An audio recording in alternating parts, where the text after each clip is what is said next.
Good morning and welcome to Next 4 Years, your Sunday briefing on today's federal government actions under President Donald Trump. Today is Sunday, July 13th, 2025.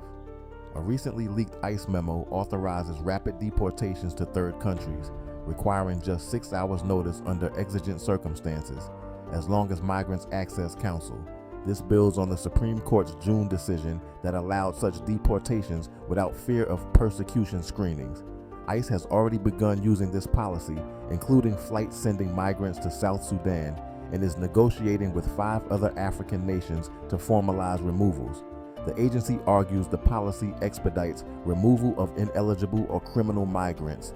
Advocates insist it endangers due process and may legally violate human rights norms. The Trump administration is defending its recent aggressive ICE raids in California, which resulted in 1 farm worker's death and the detention of 319 individuals, including 14 minors. Homeland Security Secretary Noam and Border Czar Holman have pledged to appeal court restrictions against racial profiling and no-lawyer detentions, emphasizing that officers may use physical appearance as part of assessing reasonable suspicion. Critics, led by Senator Padilla, argue that quotas and forceful tactics are to blame for the worker's death and racial targeting of immigrant communities. In a major escalation of trade policy, Trump issued notices imposing 30% tariffs on imports from the European Union and Mexico, effective August 1st. The move, announced via Truth Social, cites concerns over Mexico's handling of drug trafficking and broader EU trade imbalances.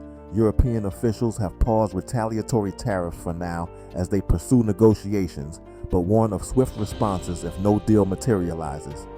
Homeland Security Chief Noam defended the agency's response to devastating Texas floods that killed at least 120 people and left 160 missing, noting that flood response teams were mobilized within hours despite internal spending caps imposed earlier this year.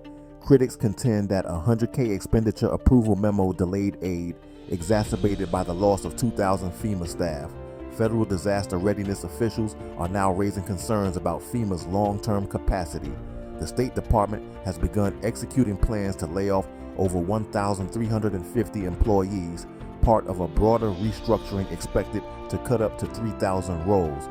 Designed to promote operational efficiency under Trump's America First foreign policy, officials emphasize it will eliminate redundancy, though critics warn it will erode U.S. diplomatic reach amid rising global volatility. NATO. Secretary General Mark Rutte is scheduled to visit Washington next week to meet President Trump, Secretary Rubio, and Defense Secretary Hegseth. The meeting follows Trump's recent announcements on NATO-provided Ukraine weapons and tariffs, and will include discussions of next phase policy alignment.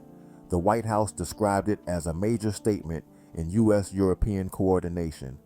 Today's briefing highlights a sweeping and bold executive agenda: expedited deportations to third countries, ruthless border enforcement tactics, aggressive trade tariffs on key allies, strain on disaster response capacity, deep diplomatic staffing reductions, and converging strategic groundwork with NATO.